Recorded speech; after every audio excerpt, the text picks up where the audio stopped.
first three main trig functions, remember, are sine, cosine, and tangent. And we've now looked at our sine and cosine graphs pretty extensively.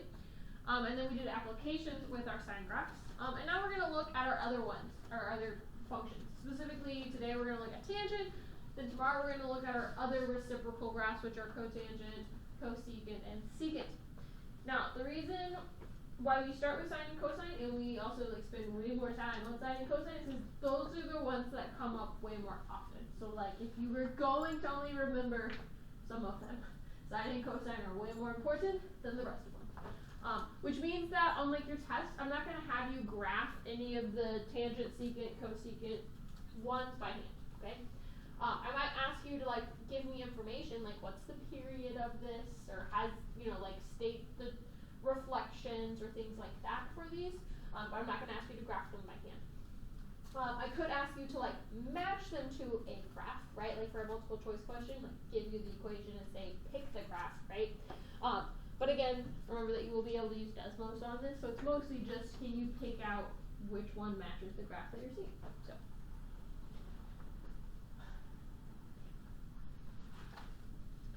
Now, we're going to start the same way that we did for our sines and cosines, is basically by like making a table. So tables are helpful. Now, remind me, so on our unit circle,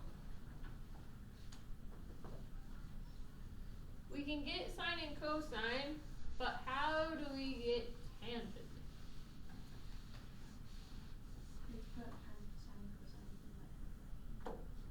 Okay, which one goes which? Okay. So remember, right, so this is my x, this is my y, and then the nice thing about our unit circle is our hypotenuse is always 1. So then remember that at this point, right, opposite over hypotenuse would be sine. So that's why we get sine is y. Adjacent over hypotenuse is cosine. So that's why we get x. And then tangent is opposite over adjacent, which is y over x, or sine over cosine. So while we can't just like look at our ordered pairs, we can divide them in order to find all of our tangents. Yes? Okay. Now again, remember we're going to be graphing these, so I'm going to pick strategic values. Are we okay with that? To make my life easier. Because some of them, we end up with like square roots of things, and that's not super fun to try and graph. Are we okay with that? So, what is the first angle in my first quadrant? On our unit circle. Or, okay. And so what is sine at pi over 6?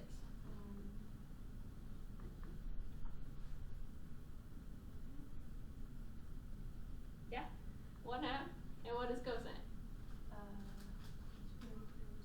Okay. So if I'm dividing two fractions, remember that we can multiply by the reciprocal. So I end up with 1 over the square root of 3.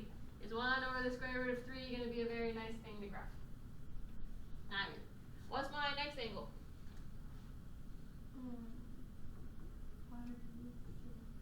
Pi over 4. Okay. And sine and cosine are what there? They're both square root of 2 over 2.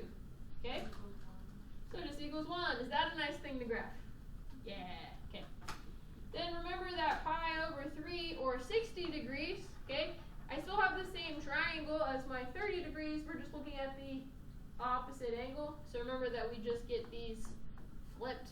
So we actually just get the reciprocal of that, which is square roots of 3. So of those, which one might be the nicest angle to go with? Pi's over 4. So we're going to label things by pi's over 4. Because again, it makes our life easier when we're trying to graph that.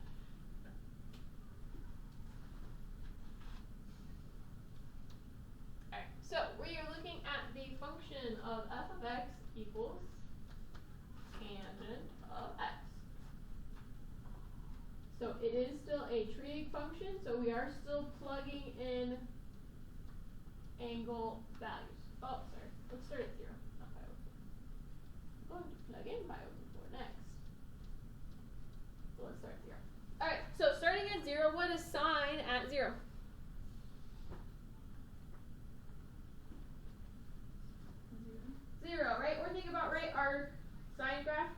starts at the origin, right? Yes. And where's our tangent graph start? Or not tangent, where does our cosine graph start? Maximum, so it's 1. So I have 0 divided by 1, which is also 0. We just said that tangent of pi over 4 is 1. So if I'm going by pi's over 4, next I would have 2 pi over 4, which is also pi over 2. Yes, no, maybe? Okay, what is sine at pi over 2?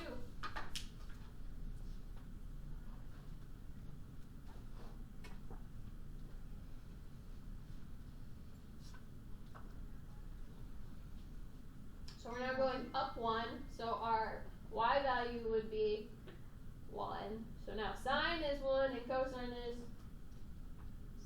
0. Yes? So basically it's flipped from our 0.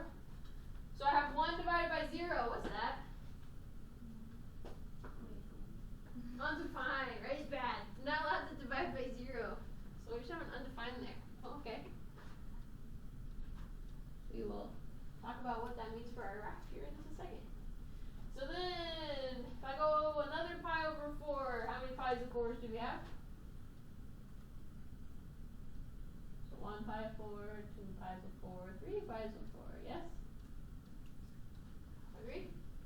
And remember, the nice thing about going by pi's over 4 is that it's going to have the same value as its reference angle, which is pi over 4. But in our second quadrant, our x value is now what? So I'm going to the left. We're negative, right? So you'd have a negative, or sorry, a positive divided by a negative. So we get a negative 1 now. Next up, we would have 4 pi over 4, which is just pi, okay?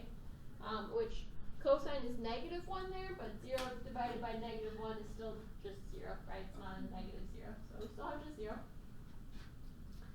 Then we would have 5 pi over 4, which is in our third quadrant. And so both x and y are what in our third? Negative. So if I have a negative divided by a negative, we get a positive. Then we have 3 pi over 2. At 3 pi over 2, we have negative 1 divided by 0. But again, you still have a 0 in the denominator, so it's still going to be undefined. Then we have 7 pi over 4, which will be negative 1 again. And then all the way back to 2 pi, which will be 0. Are we okay with how we got our values?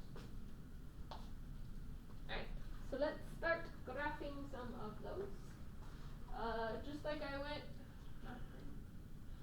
by pi's over 4, I'm going to go by pi's over 4 on my graph.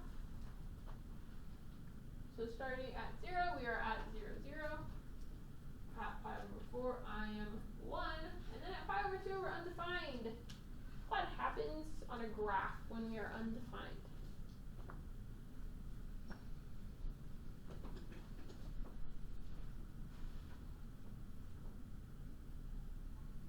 Have we looked at any other types of graphs in this class that had zeros on bottom or things that were undefined?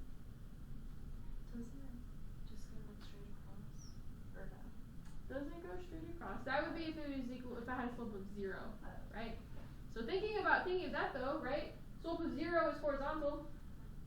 What's the slope that's undefined? Right, yeah. So our graph, remember, ends up going higher and higher and higher because we have a, do we remember what we called that spot there? It is an asymptote. So our tangent graph actually has asymptotes. So then we are at negative 1, 0, and positive 1. So we get a shape that looks like that.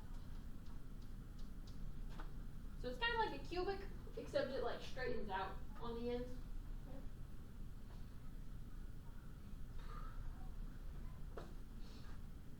So this is pi. Do we notice anything about our graph?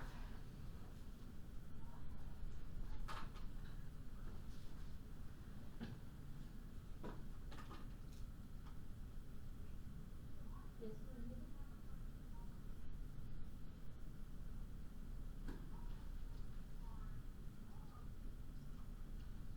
Does the first part of my graph look very nice?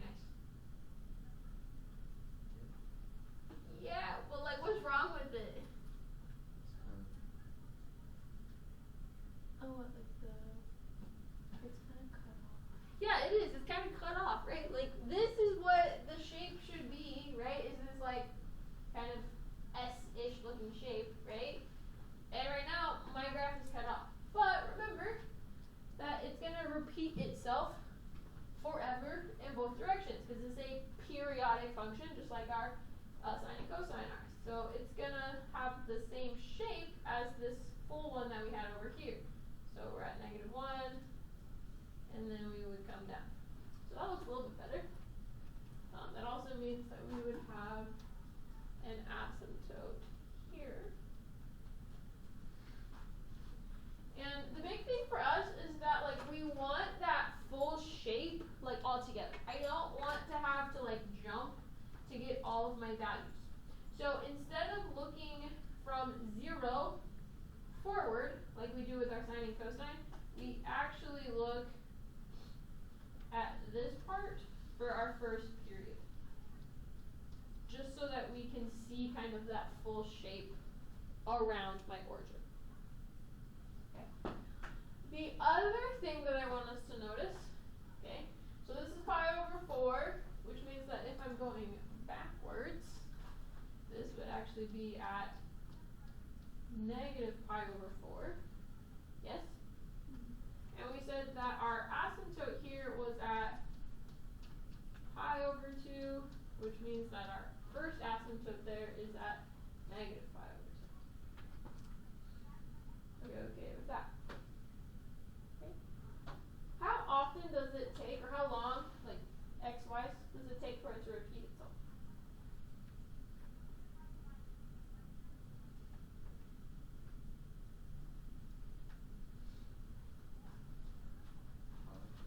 Yeah, it's just pi.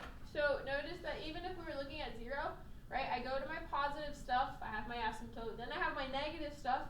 Once I get to pi, I start going back to my positive stuff. Yes? And then if I kept going, right, we'd have our negative stuff and so forth. So the period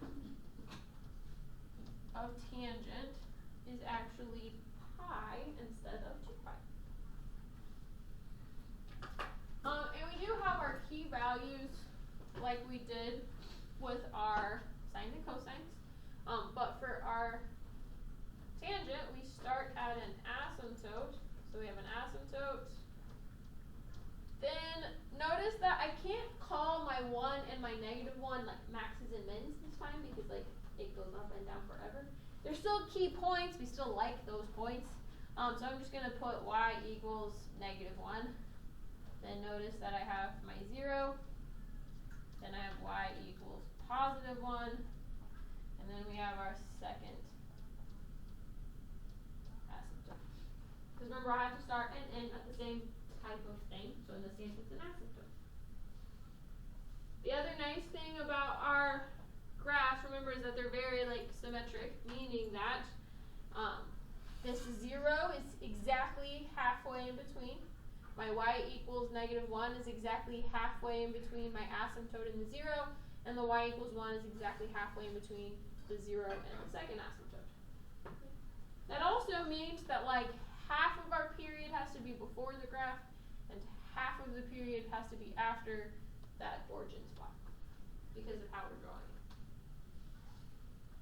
Are we all okay with that?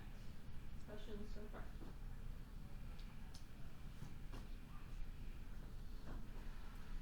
Okay. Then, like I said, for the most part, I'm not really going to ask you to graph these by hand, but I am going to ask you to like pick out some like key stuff. Okay. So one thing that I could ask you about would be the period of the graph. Okay.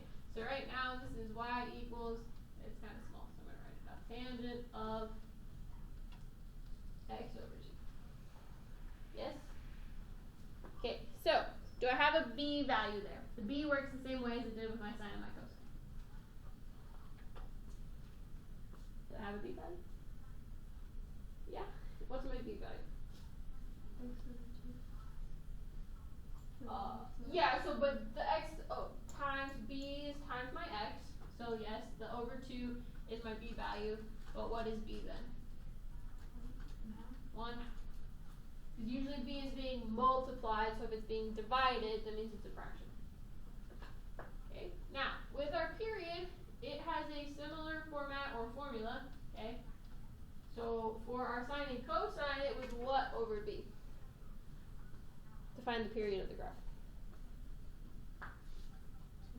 2 pi over b, because our normal period was 2 pi. What's our normal period this time? Pi. So our formula here is just pi over b. So I just have pi over 1/2, which is also 2 pi. So that's a big one, and that's one of our main takeaways that we need to take away from tangent, is that our period for tangent and cotangent is pi instead of 2 pi. Like normally, right? If there's transformations, the period could be different, but for the parent graph, okay? The second thing that I want us to kind of be able to label is where our asymptotes would be.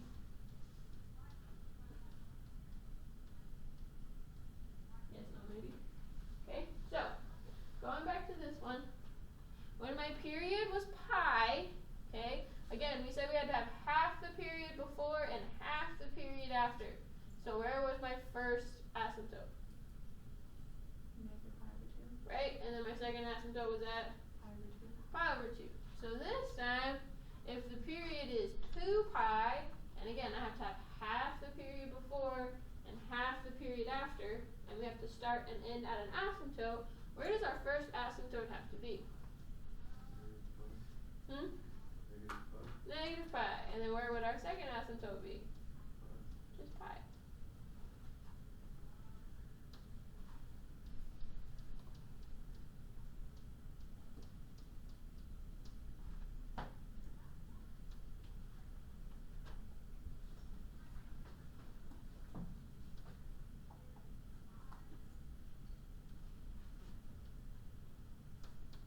Okay, but other than that, it's still gonna follow the same format. So I start at an asymptote, I end at an asymptote. Exactly halfway in between is our 0. Halfway in between those is our -1 and 1. So notice that we have been stretched pretty wide going horizontal. Remember that for your test, you'll also be allowed to use Desmos. So looking at this from Desmos,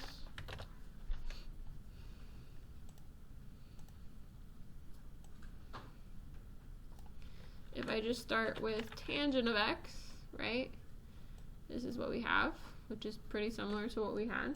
But then if I have tangent of x divided by 2, so notice that we do indeed get wider.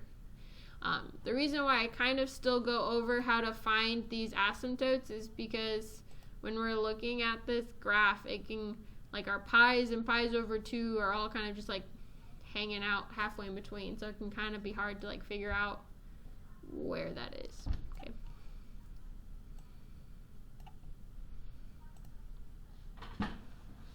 So let's look at one last one. So on this one, I have y equals -3 tangent of 2x. So if I had it divided by 2 and it made our period longer, what do we think that the times 2 is going to do? Yeah, it's going to compress it horizontally instead.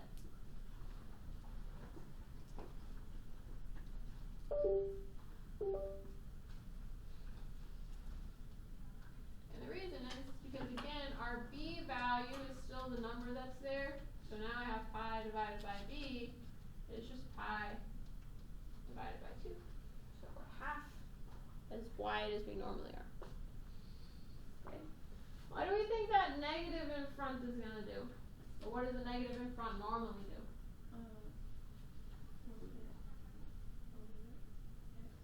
Yeah, it's gonna flip it vertically, right? So normally our tangent graph is like down and then goes up, but it's gonna be flipped, so it's gonna go up to down. Yes? And then what's that 3 going to do?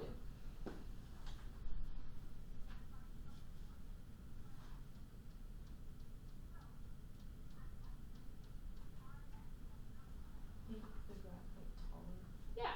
So like for our sine and our cosine, it specifically was the amplitude, so that's where our max and our min was, right?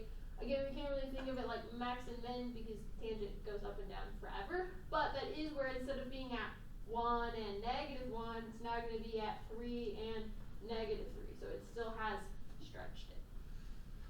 Are we okay with that? Okay. So now again, thinking about our asymptotes,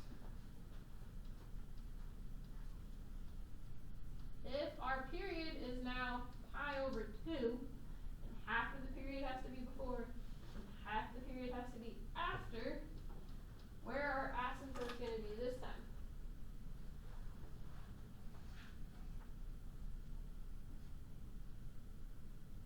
Or what's a half of a half? Pi over 4, yeah, so it's going to be at negative pi over 4 and pi over 4.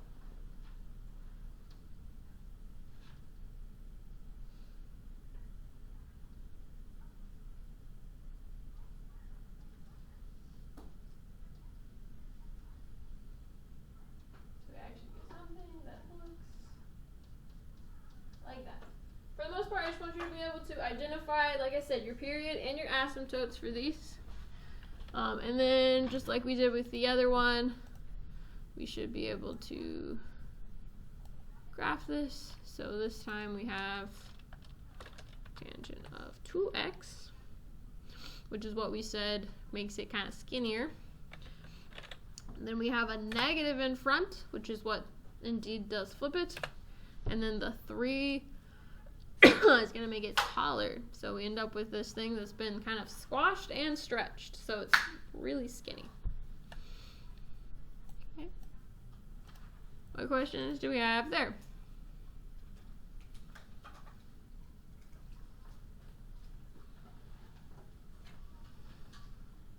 Yes, no, maybe? Alright, that's all we